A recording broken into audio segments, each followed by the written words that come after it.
겠습니다. 오늘 하나님 주시는 말씀 보겠습니다. 사도행전 4장입니다. 31절로 37절까지의 말씀을 함께 보겠습니다. 다 같이 일어나셔서 사도행전 4장 31절로 37절까지의 말씀입니다.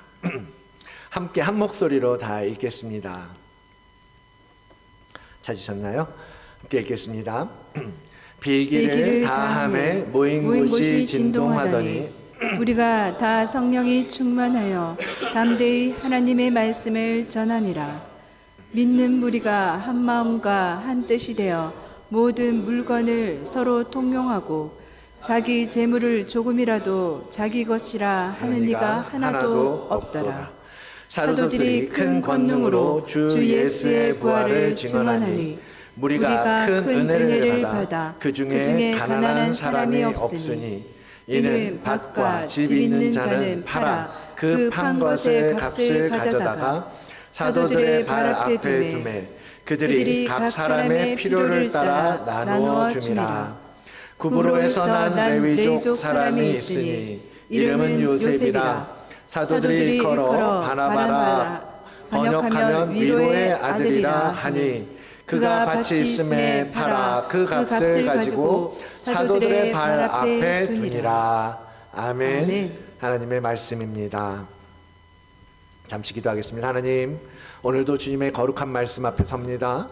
우리가 귀를 열고 우리의 마음을 열고 우리의 눈을 열어 성령께서 우리에게 말씀하여 가르쳐 주시는 것, 하나님께서 사도들의 삶을 통하여 우리에게 증언하고 계시는 것, 그 모든 것들을 듣고 깨닫는 은혜가 있기를 원합니다. 주님, 우리를 일깨워 주시고 말씀 안에 들어가게 하시고 말씀대로 살 수 있는 능력을 이 시간 우리에게 더하여 주시옵소서. 결단하며 말씀 앞에 우리의 삶의 모습을 비춰보고 다시는 옛날의 모습이 아니라 온전히 새롭게 된 새로운 삶으로 나아가는, 그 변화의 삶으로 나아가기를 결단하는 우리 모두가 되게 일하여 주시옵소서. 감사하며 예수 그리스도의 이름으로 기도드리옵나이다. 아멘. 기도해서 그런가 목이 확 갑자기 잠겼네요. 우리 같이 인사하도록 하겠습니다. 샬롬. 하나님의 평강이 함께 하시기를 원합니다. 샬롬. 오랜만에 뵙는 분들도 계시고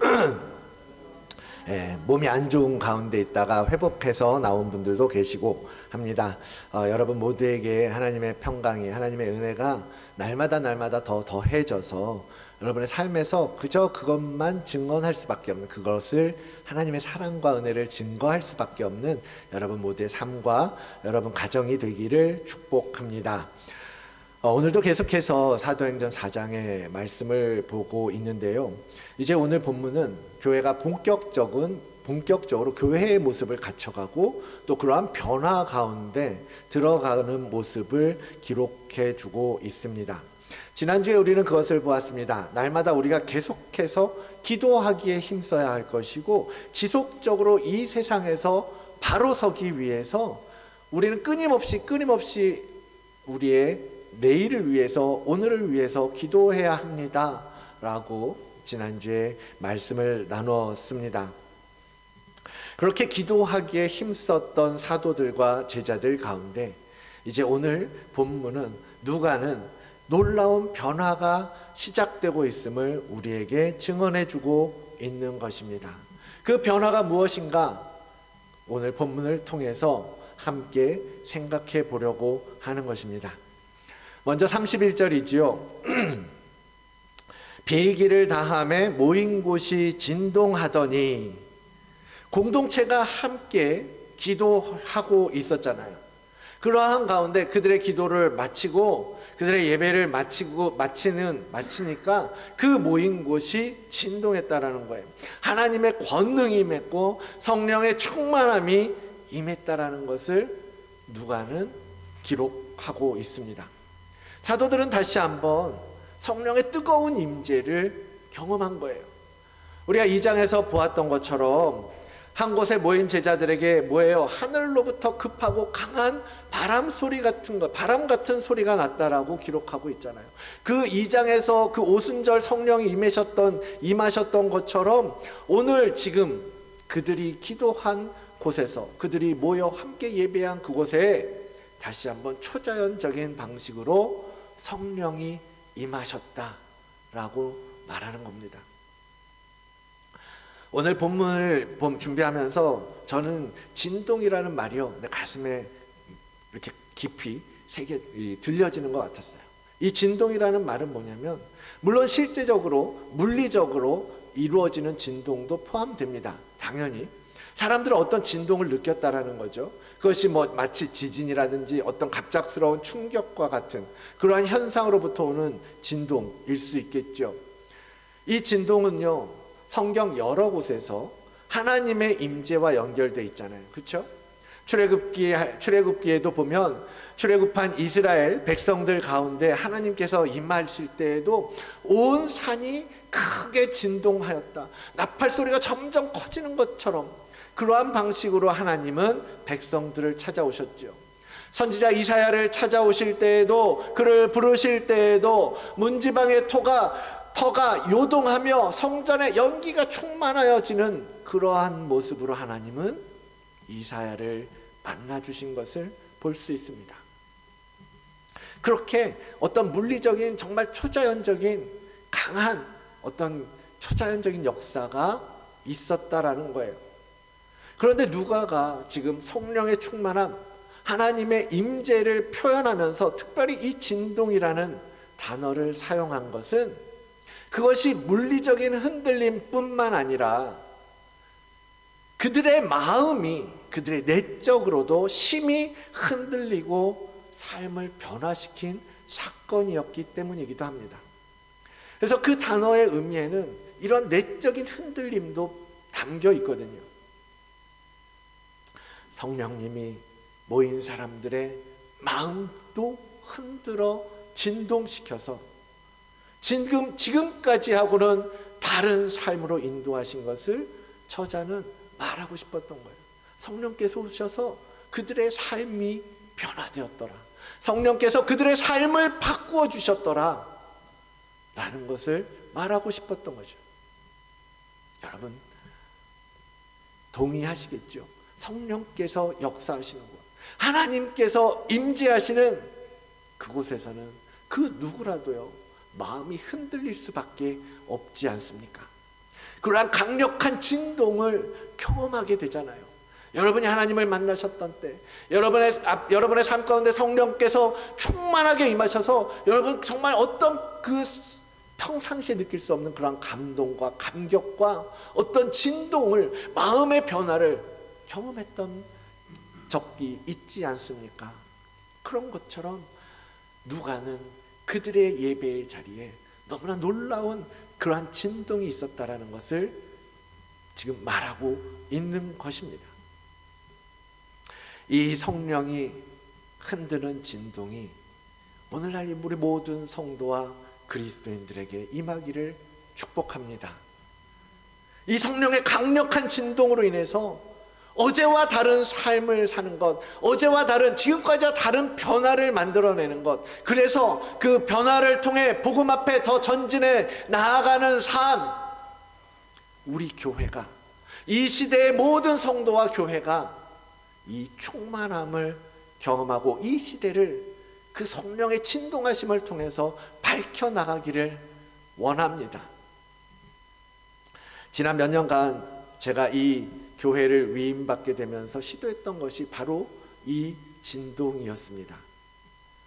성령께서 여러분의 마음을 흔들고 뒤집어서 새롭게 해주시기를 바랬고, 그래서 다양한 방법을 여러분들에게 제시한 거예요. 성경 통독도 하자 그러고, 성경 필사도 하자 그러고, 리트릿 캠프도 가자 그러고, 특세도 하자 그러고, 정말 여러 가지 방법으로 여러분을 흔들고 여러분에게 성령께서 임하시고 성령께서 여러분의 마음을 흔들어 주시기를 바랬던 거거든요.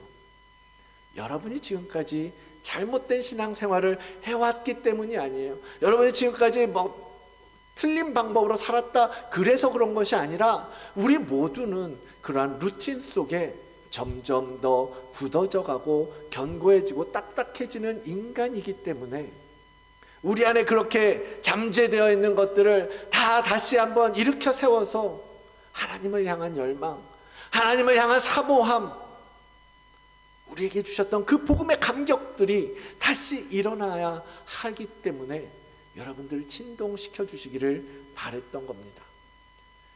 제가 여러분들에게 어떤 프로그램을 한다고 해서 그거 되는 거 아닌 거 알아요. 누가 어떻게 하라고 해서 여러분의 마음이 흔들리는 건 아니잖아요. 오직 누구만 할 수 있어요? 성령 하나님께서 여러분의 마음 가운데 임하실 때, 성령 하나님께서 여러분에게 강력하게 임하실 때에 그 흔들림, 그 진동, 그 진동으로 성도는 살아가야 하는 것입니다. 우리가 살아가는 때마다 자주 그러한 진동을 경험하며 살기를 원합니다. 하나님께서 흔드실 때, 하나님께서 여러분의 마음을 흔드는 그러한 경험들, 그것을 통하여서 하나님께서 원하시는 것, 하나님의 뜻, 하나님의 마음, 하나님의 시선, 하나님의 생각, 그것에 더 가까이 나아가는 그러한 일들이 생기는 거예요.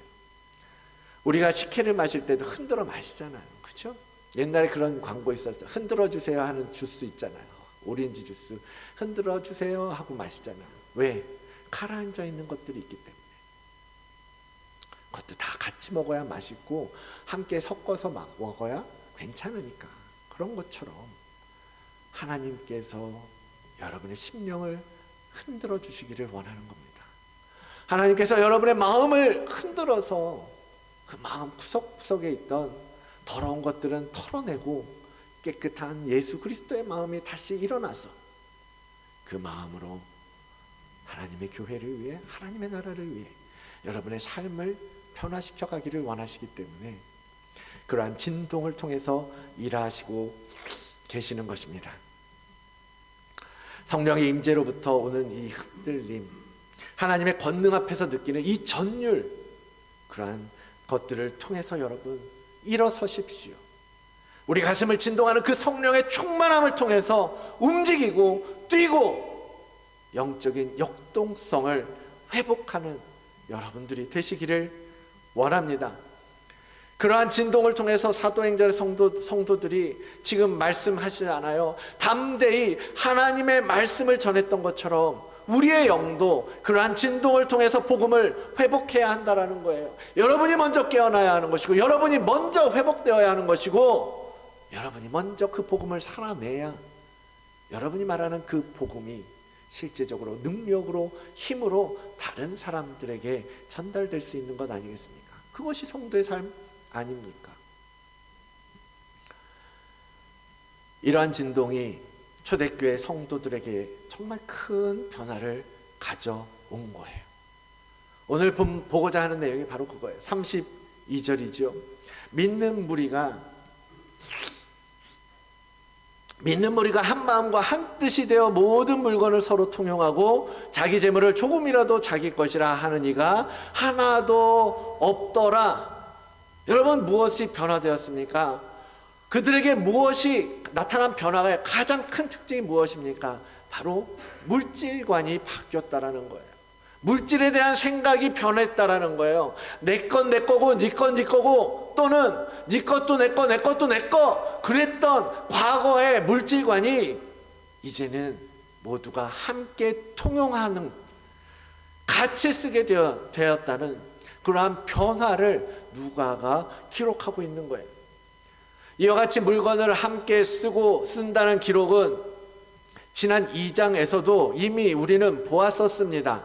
믿는 사람이 함께 있어 모든 물건을 서로 통용하고 재산과 소유를 팔아 각 사람의 필요를 따라 나눠주고 있었어요. 그 또한 어땠어요? 2장에서도 성령의 충만함 가운데 지금 사람들이 그러한 일들을 한 거 아닙니까?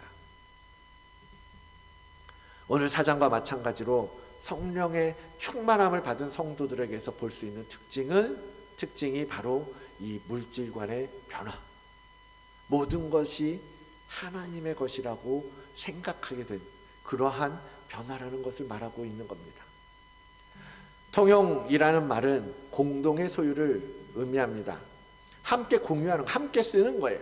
내 거가 아니라는 거예요. 주인이 내가 아니라, 주인이 없는 게 아니라 모두가 주인이라는 개념이에요.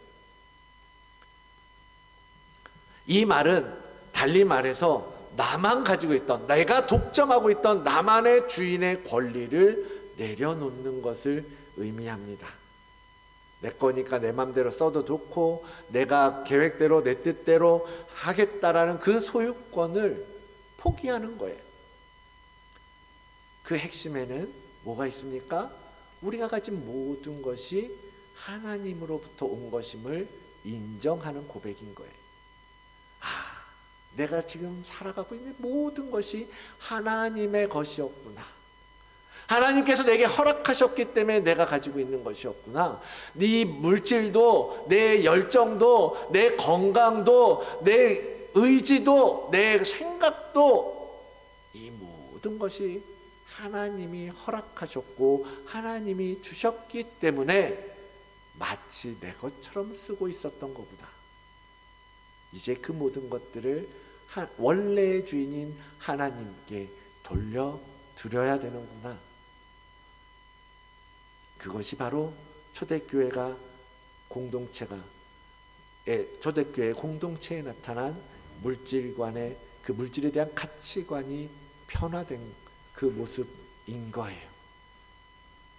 그러니까 이제 내가 가지고 있는 게 다 내 게 아니니까 지금 본문처럼 행동할 수 있는 거예요.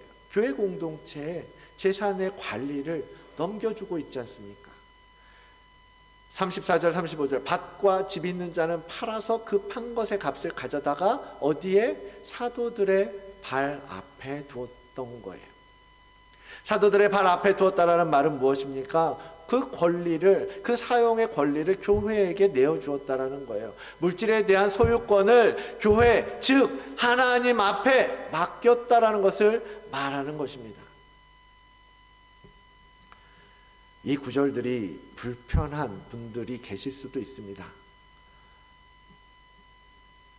걱정 마십시오. 교회가 다 내놓으라고 안 그럴 겁니다. 여러분 밭집 다 팔아 내놓으십시오 라고 안 할 거예요.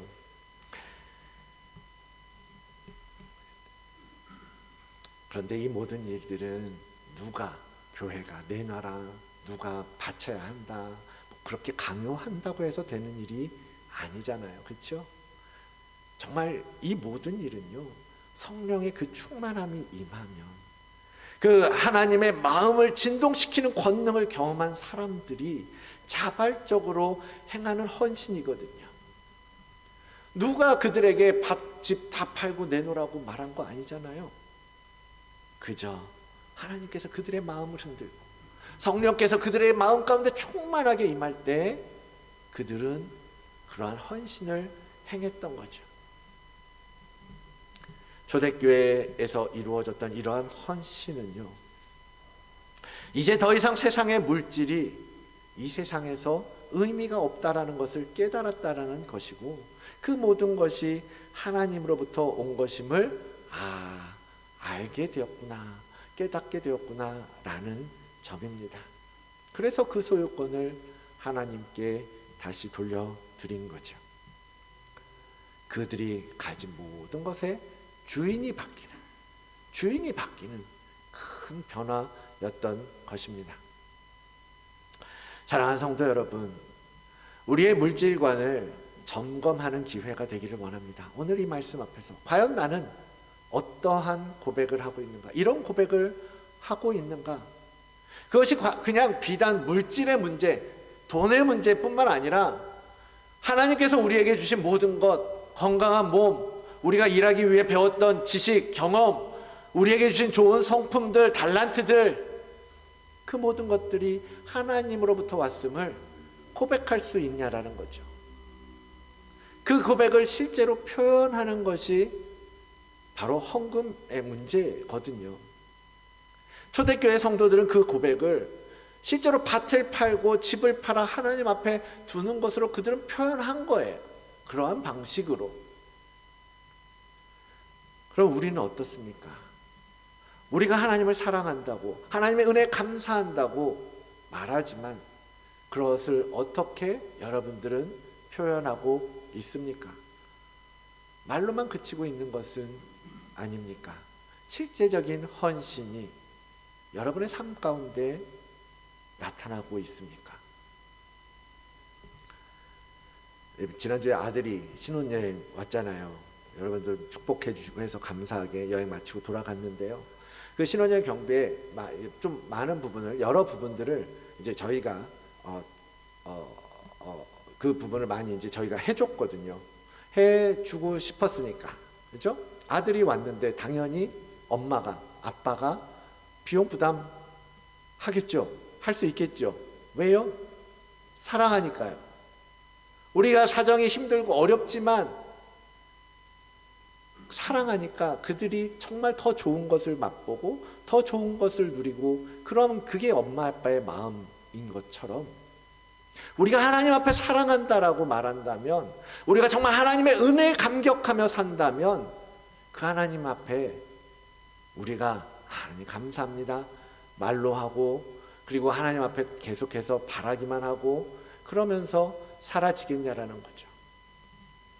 분명히 거기에는 우리가 사랑하는 사람을 위해서 꽃도 사고 선물도 사고 그를 위해서 우리의 가진 무엇을 내어주는 것처럼 실제적으로 표현되어지는 그 무엇이 있지 않겠습니까? 그것이 과연 우리의 삶에 하나님 앞에 드려지는 무엇이 있는가? 오늘 이 초대교회 성도들의 모습을, 삶을 통하여서 좀 점검해 보시고 확인해 보시라는 것입니다. 한 부자 청년이 주님 앞에 왔죠. 신앙 상담을 한 적이 있습니다. 마태복음 19장인데요. 그런 부자였지만 그래도 다행히 영생에 관심이 있었어요. 정말 영원한 삶이란 게 무엇일까? 근데 마침 누가 유명한 선생님이 계신 거예요. 많은 것들을 가르치는 선생님이 계시길래 그분에게 갔죠. 그리고 물어봅니다. 내가 무슨 선한 일을 해야 영생을 얻을 수 있습니까? 그럴 때 주님께서, 예수님이 말씀하시기를, 그래, 내 소유를 팔아서 가난한 자에게 주라. 그러면 하늘의 보화가 너에게 있을 것이다. 그리고 나를 따라와라 라고 답해 주셨어요. 그때 그 부자 청년은 어떻게 반응합니까? 근심하며 예수를 떠나갑니다. 재물을 포기할 수가 없었던 거죠. 영생을 얻고 싶었는데 그 영생을 얻는 것보다 지금 내가 가지고 있는 이 재산이, 이 물질이 더 귀했던 거예요. 그러니까 주님이 그렇게 그를 두고서 이렇게 말씀하십니다. 예수께서 제자들에게 이르시되 내가 진실로 너희에게 이르노니 부자는 천국에 들어가기 어려우니라. 또 내 이름을 위하여 집이나 형제나 자매나 부모나 자식이나 전토를 벌인 자마다 여러 배를 받고 또 영생을 상속하리라 라고 말씀하십니다. 우리는 두 주인을 섬길 수 없다고 말씀하시죠. 물질과 세상과 하나님을 함께 섬길 수 없다라는 거예요. 왜? 우리는 죄인된 자기 때문에, 끊임없이 우리 안에 욕망이 일어나기 때문에. 그래서 부자는 하나님 나라에 들어가기가 낙타가 바늘길을 들어가는 것처럼 어렵다라는 말씀을 하신 것입니다. 여러분, 물질에 대해서 하나님의 방식으로, 하나님의 나라의 물질관으로 여러분 변화되기를 원합니다. 여러분의 마음에 흔들림이 있고 여러분을 진동시킨 하나님의 은혜가 임함으로 말미암아 정말 이 땅에서 우리가 누리고 우리가 갖고 우리가 할 수 있는 것 좋죠. 얼마나 좋아요. 돈 있으면 얼마나 편한 세상입니까? 그런데 그것보다도 더 가치 있는 것을 추구하는 여러분들이 되시기를 원합니다. 그 가치 있는 건 뭐예요? 하나님께서 약속하신 소망이잖아요. 하나님께서 우리에게 약속하신 하나님 나라의 천국 보화 아닙니까? 그 보화가 뭐 다이아몬드 몇 캐럿, 금 몇 돈 이런 보화는 아니잖아요. 그거보다도 훨씬 가치 있는 영원한 생명이라는 것을 하나님은 약속해 주셨잖아요. 그것을 위해서 오늘 우리가 살아가는 이 땅에서 우리의 욕망을 다스릴 수 있는 여러분들이 되어 달라는 것입니다. 우리가 성령의 충만함을 받았다고 온전한 믿음을 가지고 신앙생활을 한다라고 말할 수 있어요. 그 마음과 그 생각은 아무도 알 수 없습니다. 아무도 판단하지 못합니다. 그러나 여러분 스스로 물음에 보십시오. 나의 모든 것의 소유권을 과연 주님께 내어드릴 수 있는가? 나는 그 부자 청년과 다른가? 아니면 나도 그와 똑같은 모습인가? 내 삶의 진정한 주인은 누구인가? 내 삶의 진정한 주인은 바뀌었나? 우리가 하나님을 믿는다라고, 하나님의 구원의 백성, 구원받은 백성이라고 말하면서 내 삶의 주인은 바뀌었습니까? 말씀의 거울을 보며 답을 발견하는 여러분들 되시기를 바랍니다. 초대교회 성도들이 오늘 본문과 같이 밭과 짚을 팔아 사도들 앞에 둘 수 있었던 또 다른 이유가 있는데요. 그들은 서로 하나가 되었기 때문이라고 성경은 기록하고 있습니다. 믿는 무리가 한 마음과 한 뜻이 되었다라는 거예요. 한 마음과 한 뜻. 한 마음, 마음은 카르디아라는 헬라어입니다. 심장이라는 뜻이에요. 히브리적 사고에서는 이 신체 기관이 그러한 감정과 이 혼적인 영역과 서로 연결되어 있다고 보았습니다. 그래서 심장은 무엇과 연결되어 있어요? 우리의 마음과 연결되어 있다는 거예요. 한 마음이 되었다는 것은 한 심장을 가졌다는 거예요. 한 심장이 되었다는 것은 뭐예요? 그 심장을 통해서 우리가 함께 피가 흘러야 되는 존재라는 거예요. 그 심장의 박동을 통해서 함께 살아가는 존재라는 이야기입니다. 교회는 그러한 한 마음으로 연결된 공동체입니다. 그 심장이 멈추면 죽는 거예요. 그 피가 흐르지 않으면 생명은 끝나는 것 아닙니까? 그런데 이제 서로 한 마음, 한 심장을 갖게 되었으니 네 거 내 게 없는 거예요. 무조건 살려야 되는 거예요. 무조건 그들이 살 수 있도록 서로를 위해서 펑프질하고 내주어야 되었던 겁니다. 그들은 그러한 한 몸이라고 하는, 한 마음이라고 하는 그 가치 속에 행동했던 거죠. 또 다른 단어 한 뜻, 그 다음에 있는 한 뜻은 뭐냐면, 이 뜻으로 번역하고 있는 단어는 푸시케예요. 푸시케 들어본 적 있으실 거예요. 영혼을 이야기합니다. 그래서 어떤 영어 버전에는 소울로 번역하고 있어요. 한 뜻, 한 영혼이 되었다라는 거예요. 영혼이 하나가 되었다. 한 생명이라는 거죠. 한 생명, 하나로 연결된.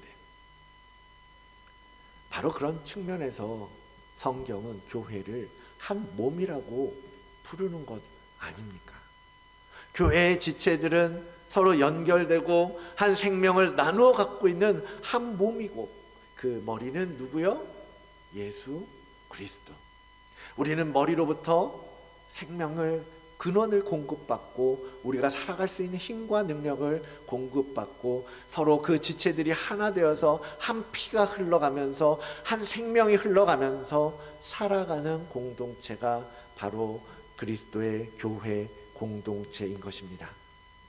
그러므로 우리가 서로의 것을 주장하지 않고 서로를 위하여 내어줄 수 있는 거죠. 우리가 저 어깨가 안 좋았는데 어깨를 다쳤어요. 어깨를 계속해서 마구마구 씁니까? 이 어깨는 좀 덜 쓰죠. 안 아프게. 그래도 좀 쉴 수 있게. 그리고 마사지도 하고 뭐 파스도 바르고 다 관리하잖아요. 다리에 스크래치가 나고 피가 나면 그냥 둬요? 뭐 쟤는 뭐 피가 흐르든지 말든지, 내 다리인데 내 피가 흐르는 걸 그냥 둬요? 그렇지 않잖아요. 밴데이지라도 붙이고 피라도 닦아주고 그러잖아요. 그게 교회 공동체의 모습이라는 거예요. 우리 교회 안에 연약하고 어렵고 힘들고 고통 중에 있고 눈물 흘리고 있고 아파하는 지체들이 있다면 그들을 위해서 이거 나도 없지만 우리 같이 나눠 쓰자. 너한테 이거 줄 테니까 제발 살아. 죽지 마. 떠나지 마. 떠나면 죽는 거야. 이걸로라도 힘내. 이렇게 돼야 되는 거 아니겠습니까? 그것이 교회 공동체가 구제에 힘쓰고 전도에 힘쓰고 함께 나누고 통용하는 이유인 거예요. 왜? 한 몸이니까, 하나니까. 그래서 서로를 위해서 기도해주고, 서로를 위해서 위로해주고, 서로 그래도 보듬어주고, 그래도 서로 내가 가지고 있는 약속과 소망을 함께 공유하면서 너도 같이 가야 돼, 살아야 돼 라고 이야기하는 거예요. 에스겔서에 보면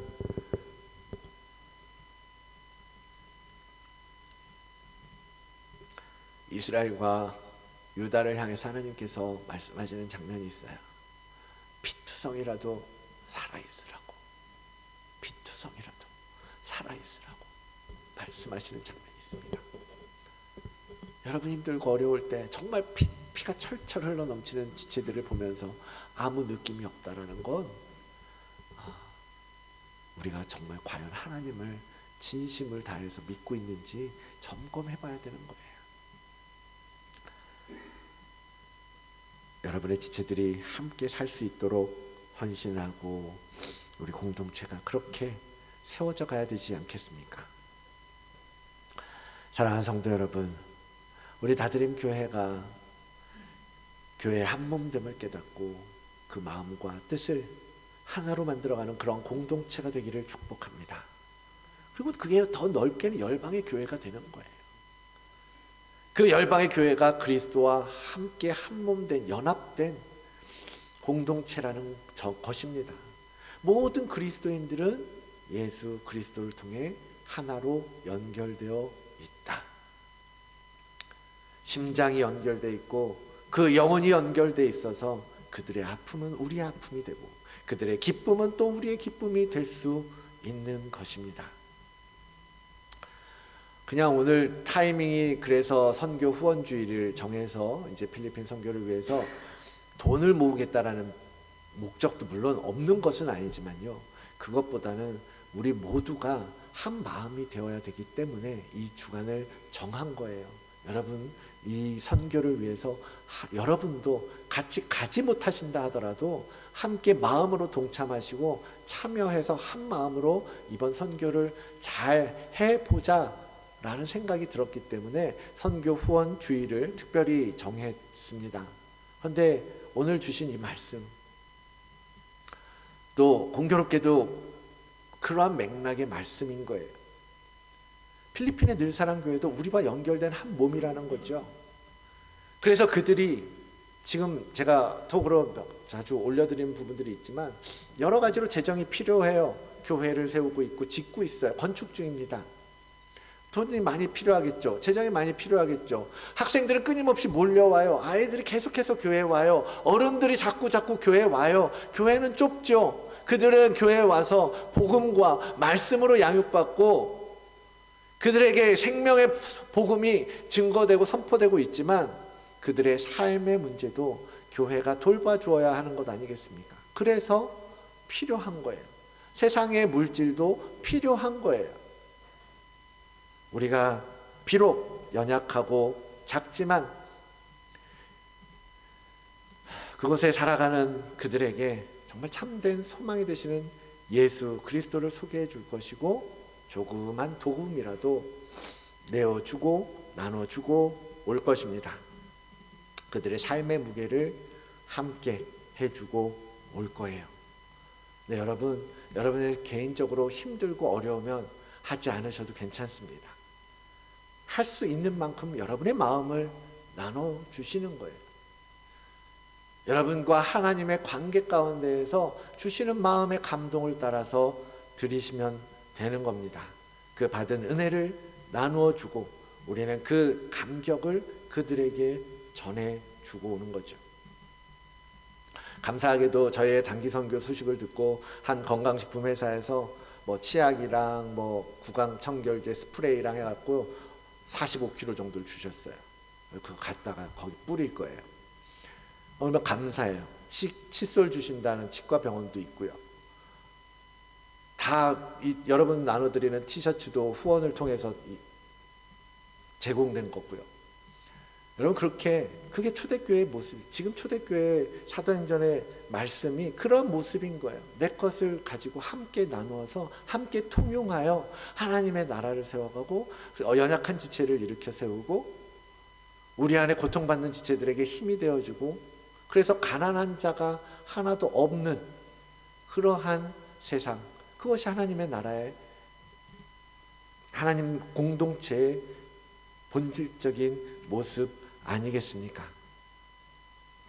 여러분도 한뜻 한마음으로 그 뜻에 참여해 주시기를 부탁드리고요. 여러분에게 주신 그 모든 것이 하나님으로부터 왔음을 늘 기억하고 감사하며 주께 주인의 자리를 내어드리는 여러분들 되시기를 소망합니다. 다시 한번 성령 충만함으로 우리 삶의 주인이 바뀌는 은혜가 여러분 모두에게 임하시기를 주의 이름으로 축원을 드립니다.